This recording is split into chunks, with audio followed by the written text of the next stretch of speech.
Je suis allé à un raid du NSS mercredi dernier avec mes potes. Si tu sais pas ce que c'est, un raid du NSS, c'est une sorte de course où tu dois marquer le plus de points possible en 4 heures et tu marques des points via plusieurs ateliers comme du canoë, un parcours du combattant ou transporter tes potes en civière, des trucs comme ça. Et c'était vraiment cool, c'est une bonne expérience, mais c'était quand même assez physiquement éprouvant et du coup le lendemain j'avais mal partout et en plus j'étais devenu malade, probablement parce que on avait fait les kékés en flexant nos muscles en se mettant torse nu la moitié du raid. Et donc je me sens pas bien et je commence à avoir des boutons de varicelle puisque mon frère a eu la varicelle.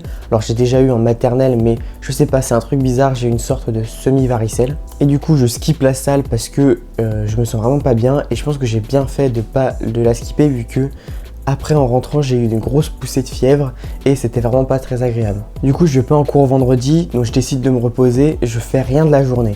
Je fais quand même ma petite routine du matin avec les habitudes de développement personnel où je fais ma douche froide, méditation, gratitude et je vais marcher aussi un peu. Mais après je fais que de jouer à Zelda Skyward Sword et de regarder Vinland Saga. Et j'alterne entre 1 heure de Skyward Sword, 1 heure de Vinland Saga. Et en plus j'ai mangé que de la junk food cette journée-là. J'ai mangé un tacos à midi et des pizzas le soir. Et après cette journée, tout le week-end est rempli de mauvaises habitudes. J'ai joué énormément aux jeux vidéo, j'ai traîné même sur YouTube et tout. J'ai regardé du porno et me suis masturbé peut-être tous les jours et le dernier jour 2 fois, dimanche je crois même 2 fois dans la même journée. C'était vraiment pas un week-end super productif. Jusqu'à lundi, où je regardais désespérément des vidéos de dev perso parce que j'étais absolument désespéré. Je me disais putain, je donne des conseils de dev perso et regarde comment je passe mon week-end à faire que des mauvaises habitudes. Et en plus, j'étais désespéré vu que tous les conseils qu'ils disaient dans les vidéos, je les connaissais déjà et même je les prêchais dans mes vidéos. Et puis je suis tombé sur une ancienne vidéo de Hamza qui disait, une vidéo un peu random, 6 habitudes qui rendent les hommes faibles, c'est aussi une... J'ai repris ce titre si tu peux remarquer, mais bref, c'est pas le plus important. Et ça m'a vraiment motivé à me relancer à fond dans le dev perso assez cliché, c'est-à-dire méditation, gratitude, nofap, pas de réseaux sociaux, travailler sur un projet, bref, ce qui peut te permettre de devenir un hunter. Dans la version de l'ONLV, c'est un hunter, c'est un peu l'homme idéal, une sorte d'homme parfait qu'on peut atteindre grâce au développement personnel. Du coup, j'ai créé mon propre programme de développement personnel que du coup j'ai appelé le protocole Malo, pas très original. Et c'est justement ce qu'il me fallait, j'avais besoin d'un peu de nouveauté, d'un nouveau protocole à suivre pour pouvoir me relancer dans le développement personnel. Et là, ça fait 4 jours que je suis archi clean sur ce protocole et je sens vraiment la différence. J'ai une grosse amélioration de ma santé mentale, de ma productivité et je me sens beaucoup mieux. Et au fait, j'ai suivi pendant assez longtemps le Adonis protocole, le protocole d'Hamza de développement personnel et honnêtement, ça m'a beaucoup aidé pendant une longue période. Mais il y avait plein de trucs bizarres du style il fallait se raser le crâne, donc je te conseille pas vraiment de le suivre. Je pense qu'un protocole plus simple de dev perso comme celui que je vais te présenter dans la vidéo sera beaucoup mieux, même si Adonis Protocol reste quand même un très bon truc. Alors juste avant que je te délivre ce protocole, laisse-moi me présenter, moi c'est Malo, t'es sur la chaîne Malo.dk et sur cette chaîne j'aide un maximum d'hommes à améliorer leur santé mentale et physique ainsi que leur productivité. Donc si t'es intéressé à ça, n'hésite pas à t'abonner comme d'habitude. Alors premièrement, il faut que tu te fixes des objectifs. Je pense que si tu veux reprendre ta vie en main, la première chose à faire c'est de se fixer des objectifs parce que c'est la direction. C'est la direction que tu vas avoir et le reste c'est simplement des choses qui te permettent d'avancer vers cette direction. Mais si tu n'as pas la direction, tu vas juste errer un peu partout et tu ne sauras pas vraiment où aller. Alors tu n'as pas besoin d'avoir THE objectif qui est vraiment la mission de ta vie, l'objectif à atteindre, le truc vraiment qui te galvanise tellement c'est impressionnant. Mais juste je te conseille dans un premier temps, surtout si tu t'es jamais fixé d'objectif, de te fixer un objectif qui te vient en tête là comme ça et qui te motive un peu, que tu as envie de réaliser. Parce que juste, même si c'est pas un objectif incroyable, et si tu as quand même envie de le réaliser et que c'est quand même un objectif motivant pour toi et que tu travailles tous les jours pour l'atteindre, et ça te donnera quand même une direction et dans ta vie tu seras beaucoup mieux si tu as une direction, un objectif vers lequel aller. Alors moi perso, mes objectifs sont marqués sur le mur, c'est améliorer ma santé mentale, avoir un physique esthétique, 2000 € par mois et avoir une meuf. Moi j'avoue le dernier, c'est quand même important les relations et tout, mais le dernier c'est un peu la honte. Alors tu vois que c'est des objectifs pas trop chiffrés, c'est plus des choses vers lesquelles j'ai envie de tendre et que du coup je tends ma journée pour améliorer ces 3 choses ici. Mais j'ai aussi des objectifs chiffrés, par exemple je veux grossir jusqu'à 75 kg, actuellement j'en fais 68 et je stagne à 68 depuis je sais pas combien de temps, parce que voilà je suis maigre et dans la prise de masse. Je veux également avoir 250 abonnés sur YouTube en 6 mois, donc c'est-à-dire avant le 21 juillet. Et puis j'ai aussi des objectifs plus tard pour YouTube, genre 2000, 3000 abonnés, je sais pas encore, en un an sur YouTube, ce genre de choses. Je pense que tu dois quand même avoir des objectifs chiffrés. Et également des sous-objectifs, parce que tu vois, si moi j'ai un gros objectif, c'est de gagner 10 000 euros par mois. Mais d'abord j'ai eu 2000 euros par mois, après j'ai aussi les abonnés YouTube, et voilà, tu peux diviser ton objectif en plusieurs sous-étapes, surtout si c'est un objectif un peu business, ça c'est super important. Tu vois, encore les objectifs muscu, tu peux pas vraiment les diviser, enfin si, tu peux les diviser en plusieurs poids de plus en plus gros, mais en général dans les business il y a plusieurs étapes à faire.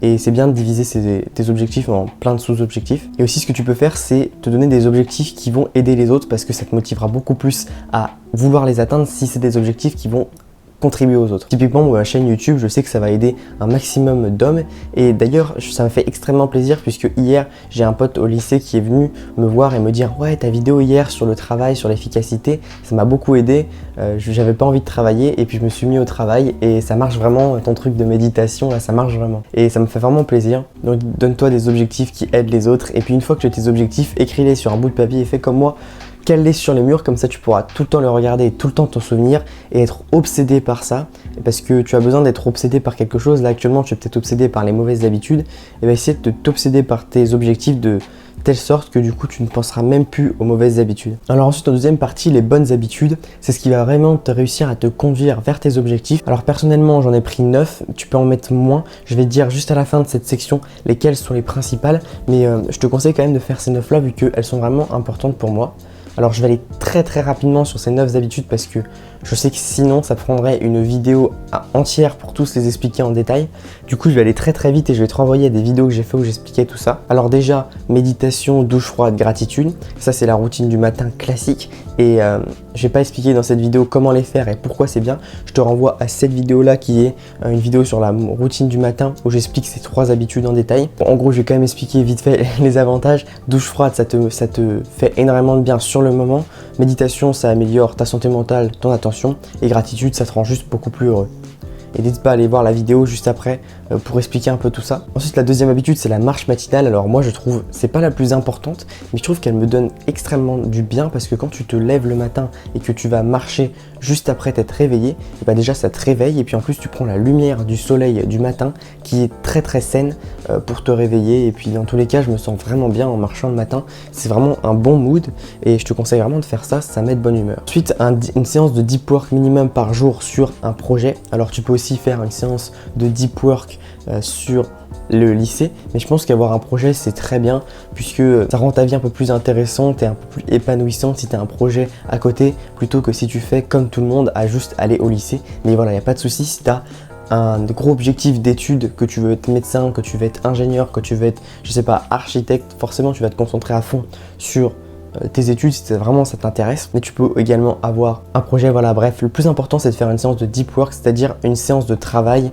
où tu es vraiment pas distrait, où tu es vraiment focus à fond sur la tâche. T'es pas forcément obligé d'aller voir la vidéo sur le deep work justement dont j'ai parlé juste avant. En fait, juste sois concentré. Tu veux plus de détails justement sur le deep work et comment se mettre dans un état de concentration profonde, tu peux aller voir cette vidéo là. Mais si je te fais juste un petit aperçu, en gros pour moi le plus important c'est la technique de la grenouille. C'est tu te lèves tôt, là comme actuellement, là il est 6h31, je vais bientôt aller au lycée juste après avoir fini d'enregistrer cette vidéo, et je suis extrêmement efficace le matin puisque c'est là où mon cerveau est le plus frais, et c'est là où j'ai moins susceptible de me faire distraire, parce qu'en général tout le monde est couché, et puis dans le matin tu as cette ambiance un petit peu productive, j'ai l'impression. C'est peut-être parce que je suis une personne matinale aussi, mais bref. Ensuite, autre habitude, je sais plus là combien c'est, manger sain, puisque c'est-à-dire ne pas manger de sucre, puisque quand je mange pas de sucre, j'ai vraiment l'impression d'être en meilleure santé et de me sentir beaucoup mieux, d'avoir une meilleure santé mentale et physique. Donc voilà, simplement arrête le sucre. Je vais pas te faire une vidéo détaillée pourquoi le sucre c'est mal, ce sera sûrement dans des prochaines vidéos. Mais voilà, en gros, limite le sucre. Prochaine habitude, apprendre.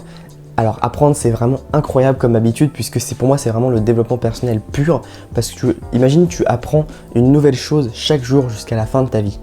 Imagine l'impact que ça aurait sur 20, 30, 50 ans. C'est absolument immense. Imagine la connaissance et le savoir que tu aurais en 50 ans d'apprentissage quotidien. En plus, si tu apprends des trucs utiles dans ta vie que tu peux appliquer chaque jour, ta vie va s'améliorer mais fois 100, fois 1000. C'est impressionnant. Alors si tu veux plus de détails sur ce apprendre quoi apprendre, c'est sur cette vidéo là, mais si je te fais encore une fois un petit teasing, ce qu'il faut que tu apprennes, tu peux apprendre via des livres, via des podcasts et aussi via des vidéos YouTube éducatives comme celle-là.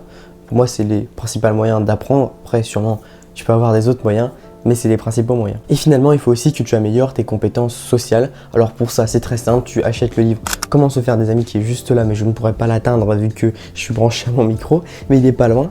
Et Comment se faire des amis, c'est vraiment de Dale Carnegie. C'est vraiment un livre cliché du dev perso, mais il est tellement bien. Tu apprends des trucs de bon sens sur les compétences sociales, sur comment se faire mieux apprécier. Et tu te dis c'est du bon sens, mais d'un côté tu le fais jamais et tu te dis mais putain mais oui mais je vais commencer à faire ça. Du style ne jamais critiquer. Et je me dis putain mais oui c'est vrai qu'à chaque fois qu'on me critique, je me sens un peu offensé et ça ne m'aide pas.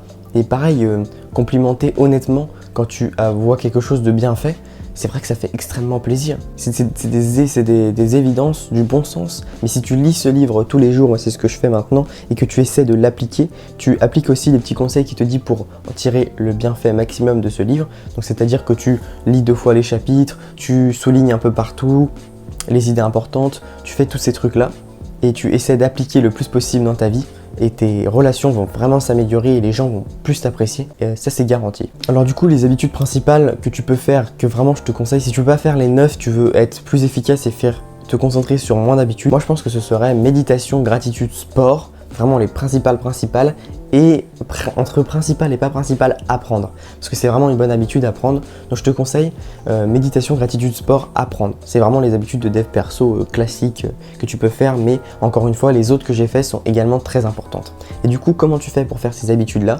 Tout simplement, tu vas faire un tracker d'habitudes. Alors je te mettrai des images de mon mur ici qui est rempli de trackers d'habitudes. Et à chaque fois que tu fais l'habitude, tu coches la case. Et de toute façon, tu comprendras le principe, je pense, avec la photo. Et ça, c'est très important, surtout si tu le colles également à ton mur, comme ça tu vois à chaque fois les habitudes qui te restent à faire dans la journée et tu peux simplement les faire. Et puis ce que je te conseille également, si tu veux vraiment ne louper aucun jour, c'est de faire le minimum possible. Si un jour tu n'as vraiment pas envie par exemple de faire une séance de sport, et je viens de me rendre compte que j'ai oublié l'habitude sport, mince. Évidemment, j'ai pas parlé de l'habitude sport, j'ai un peu oublié, désolé. Le sport, je pense que j'ai pas besoin de te vanter les mérites du sport, ça te rend en meilleure santé. Et puis si tu fais de la musculation, ça te construit un physique dont tu es fier. Bref, donc imaginons que t'aies pas envie de faire ta séance de sport, et tu peux simplement te mettre au sol et faire 20 pompes. Voilà, tout le monde peut faire 20 pompes comme ça maintenant, peut-être même 10. Mais le mieux c'est de faire ta séance complète, ou d'aller courir, de faire une séance complète, mais si vraiment t'as pas envie, même si tu fais 10 pompes, tu peux quand même cocher la case. Et c'est ça la technique pour être vraiment régulier sur toutes les habitudes. Dans une troisième partie, voyons l'emploi du temps dopamine détox. Alors pour bien t'organiser, je te conseille d'écrire ta journée. Je te conseille d'écrire ta journée productive idéale. Alors pour ça, pour chaque heure, tu vas associer une activité productive ou alors chaque demi-heure. Par exemple, là, tu peux voir mon emploi du temps actuellement dopamine détox, que je suis plutôt pas mal. Et en fait, ce qui est bien avec cette technique-là, c'est que tu auras à chaque heure une activité productive à faire, c'est-à-dire que tu pourras jamais te faire chier puisque dès que tu te fais chier, tu sais pas quoi faire, tu pourras par défaut faire une bonne habitude au lieu de par défaut faire une mauvaise habitude comme tu le fais actuellement. Et bien sûr, dans cet emploi du temps, il n'y aura aucun espace de mauvaises habitudes. Et d'ailleurs, on parlera juste après des mauvaises habitudes qui sont très importantes d'enlever. Et comme ça, du coup, toute ta journée va devenir une habitude et c'est fantastique puisque tu pourras vivre une journée productive, tu auras passé une journée extrêmement productive sans même sans même faire d'efforts. Puisque ce sera juste ta journée normale. Ce sera ta basic attack. Comme sur Smash Bros, tu vois, tu as la basic attack quand tu appuies sur A, et ce sera pareil. Ce sera ta basic attack, tu n'auras pas besoin d'énormément d'efforts et de discipline pour passer sa journée, c'est juste tranquille, c'est ton habitude. C'est pas grave si au début tu suis pas 100% de ton emploi du temps, l'important c'est de toujours essayer de faire de son mieux et tu vas voir qu'au fur et à mesure des semaines voire des mois, tu vas beaucoup plus te rapprocher du 100% et tu vas finalement arriver à 100%. Bon, le décor va changer puisque je dois aller au lycée, cette vidéo est beaucoup trop longue, donc pour toi ça va être instantané. Pour moi, il va se passer plusieurs heures, mais du coup, c'est parti et on passe à la 4e étape qui est les mauvaises habitudes à éviter. Encore une fois, ce sont vraiment les trucs bateaux de développement personnel qu'on n'arrête pas de rabâcher que c'est mauvais de faire et qu'il faut arrêter. Alors tout d'abord, le porno et la masturbation. ça te démotive de travailler. Tu sais, on a encore notre cerveau des hommes de Cro-Magnon. Et les hommes de Cro-Magnon, le but principal des hommes, c'était de se reproduire et donc d'éjaculer. Et du coup, quand tu regardes du porno et que tu te branles, eh bien tu fais croire à ton cerveau des hommes de caverne que tu as accompli la plus grande mission de l'homme qui est de se reproduire. Et du coup, tu es plus paresseux et puis tu as plus envie de te reposer parce que finalement, tu te dis « Oh bah c'est bon, j'ai déjà bien travaillé, je suis satisfait sexuellement, alors c'est bon. » Alors que quand justement tu es en rétention séminale, ça veut dire que ça fait longtemps que tu n'as pas éjaculé, que tu n'éjacules pas justement, et ben tu vas voir que tu vas avoir beaucoup plus de hargne dans ton travail, tu vas avoir beaucoup plus de motivation, puisque ton cerveau justement il va se dire « Oh putain, je suis pas satisfait sexuellement, là il va falloir que je travaille parce que là je suis un peu une merde avec les filles. » Et c'est justement ce qu'on veut, et ça me fait penser, j'ai en parlé aussi avec les jeux vidéo, que le monde moderne nous rend ok avec le fait d'être un loser. Avant c'était pas ok d'être un loser. Si t'avais pas de meuf, si t'avais pas beaucoup de succès, tu te sentais vraiment comme une merde. Alors que maintenant, tu as tellement d'objets technologiques qui te permettent de combler tes besoins beaucoup plus facilement que maintenant, c'est beaucoup plus ok d'être un loser. Enfin, quand je dis ok, c'est pas aux yeux de la société, mais aux yeux de soi-même, puisque tu vas satisfaire tes besoins dans des autres choses qui sont plus faciles à atteindre. Et puis bien sûr, le porno et la masturbation te rendent également sale au sens spirituel du terme, c'est-à-dire que tu vas avoir un peu un esprit sale, tu vas toujours avoir des pensées qui se référeront au sexe quand tu vas voir une fille, et tu vas avoir des flashs des vidéos que tu as regardées, et tu vas vraiment te transformer en pervers sexuel, et franchement, ça donne pas vraiment très envie. Alors dans la même gamme, tu as les jeux vidéo qui sont moins graves, mais ça te démotive quand même de travailler, puisque tu peux avoir des tonnes d'accomplissements dans le monde virtuel. Moi, je trouve ça extrêmement dommage qu'il y ait beaucoup de gens qui grindent dans les jeux vidéo et qu'en plus, qui se la donnent vraiment, ils souffrent, ils font vraiment de la gratification différée, ils font vraiment du développement personnel, mais dans le monde virtuel. Et c'est, en vrai, tu peux me dire, c'est pas grave du moment que c'est un accomplissement, c'est un objectif qu'ils veulent avoir, mais le problème c'est qu'en général, quand tu grindes dans un jeu vidéo, tu n'as aucune récompense dans la vraie vie et ça ne fait qu'empirer ta vraie vie. Alors que quand tu grindes dans la vraie vie, par exemple, tu vas à la salle pour construire un physique, tu crées un business pour gagner de l'argent, tu t'améliores socialement, tu améliores ton éloquence, tu vas avoir des résultats vraiment tangibles dans la vraie vie. Tu vas avoir plus de succès avec les filles, les gens vont plus te respecter, tu vas être plus heureux, tu vas avoir des meilleures relations avec les membres de ta famille, bref, tous les aspects de ta vie vont s'améliorer. Et quand tu arrêtes de jouer aux jeux vidéo, moi perso ça me fait un peu ça, tu vas avoir beaucoup plus de motivation pour travailler et t'améliorer en tant que personne. Et juste une dernière chose à propos des jeux vidéo, quand tu vas arrêter les jeux vidéo et que tu as joué à des jeux vidéo pendant ultra longtemps, tu vas voir cette phase où tu seras un big loser dans la vraie vie parce que tu auras beaucoup grind dans les jeux vidéo et donc forcément par effet de balance pas grind dans la vraie vie. C'est une période assez difficile parce que du coup c'est assez facile de se dire bon bah la vraie vie c'est pas si cool que ça, je préfère me réfugier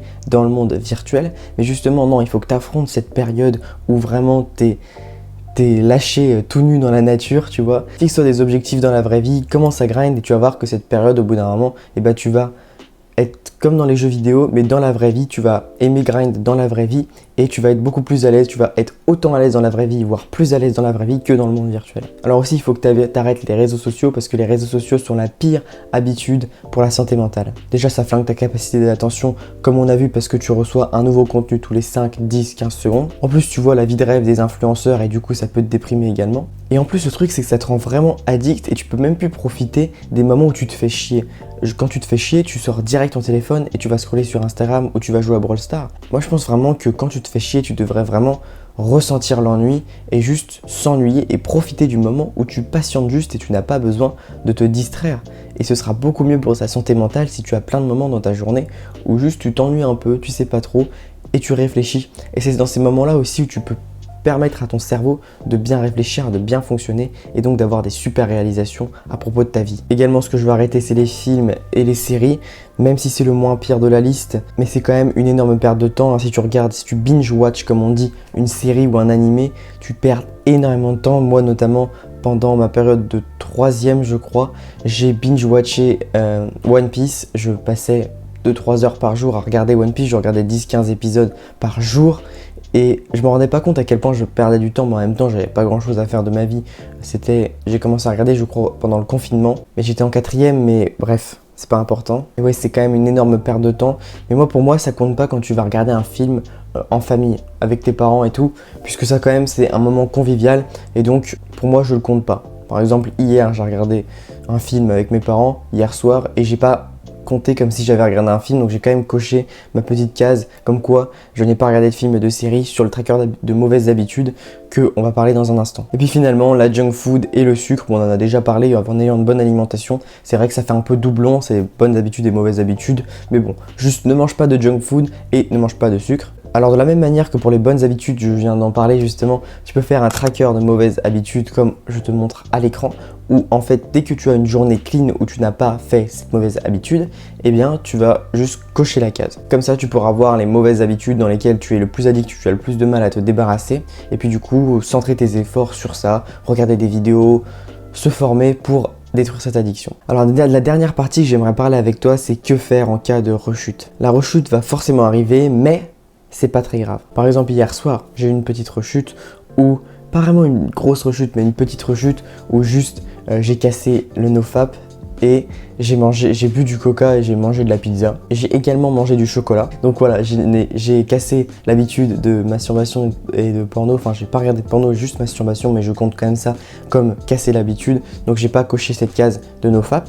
Et j'ai mangé justement du sucre et de la junk food. Donc j'ai en quelque sorte, c'est une petite rechute, mais j'ai quand même gardé mon horaire de sommeil et là je suis reparti directement cette journée-là pour une journée productive. Donc voilà, c'était pas une grosse rechute. C'est vrai que je me sentais extrêmement mal, enfin je me disais putain ça me fait chier, mais j'essaie toujours de me rappeler que les rechutes c'est pas grave. Parce que si tu joues aux jeux vidéo tous les jours, par exemple pendant 5 ans de ta vie, pendant 10 ans de ta vie, si là tu arrêtes pendant 2-3 jours et qu'après tu rechutes dans les jeux vidéo, et bah c'est pas grave puisque c'est quand même un progrès.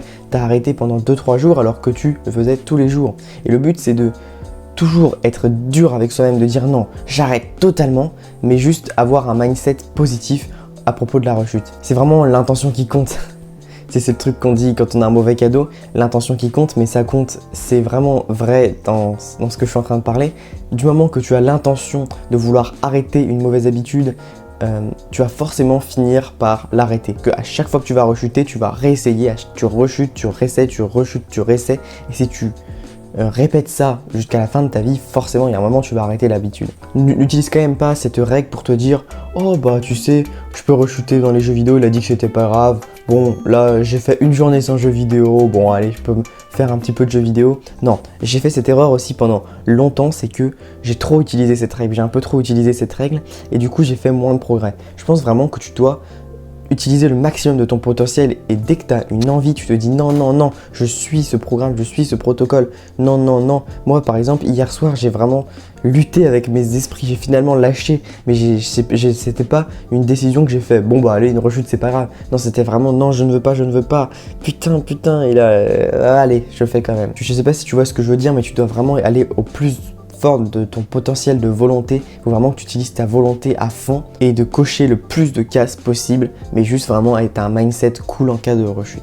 Dans tous les cas, si quand tu fais une rechute ça t'énerve pas, c'est que tu n'as probablement pas assez utilisé ta volonté. Alors du coup, pour récapituler, dans ce programme de développement personnel, il faut que tu te fixes des objectifs qui aussi aident aux autres. Il faut que tu aies des bonnes habitudes, il faut que tu aies un emploi du temps dopamine détox, il faut que tu arrêtes les mauvaises habitudes et que tu aies un bon mindset en cas de rechute. Si tu appliques ces 5 étapes, tu vas voir que ta vie va changer, ne serait-ce qu'en 1 ou 2 semaines. Tu vas avoir une énorme amélioration de ta santé mentale, tu vas être plus à l'aise dans les relations sociales, tu vas être plus productif, c'est vraiment un truc de fou. Donc j'encourage vraiment à juste essayer. Je sais que la plupart d'entre vous ont un objectif fitness, c'est-à-dire qu'ils veulent prendre du muscle et avoir un beau physique. Et bah si c'est le cas, tu peux aller regarder cette vidéo là, où c'est une vidéo où je te montre comment j'ai été musclé en tant qu'ado et comment tu peux reproduire ces résultats là. T'as juste à cliquer sur cette vidéo, n'oublie pas que le plus important ce n'est pas de tout faire tout bien, mais c'est de tenir sur le long terme. Sur ce, ciao.